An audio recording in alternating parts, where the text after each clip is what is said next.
जब से सौरिया में पड़ गई हो दुबरा गईला बालम।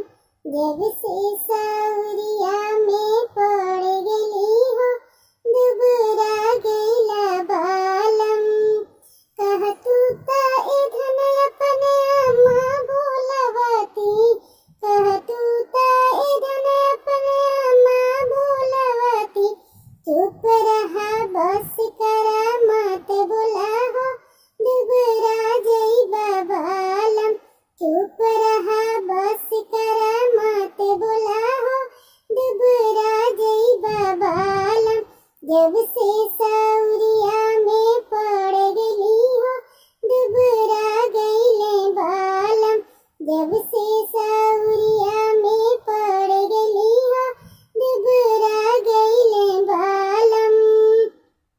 तो प्रिय दोस्तों, अगर आप लोगों को यह वीडियो अच्छी लगे तो एक लाइक और चैनल पर अगर नए हैं तो चैनल को भी सब्सक्राइब। तो अगली वीडियो के लिए बाय बाय, धन्यवाद।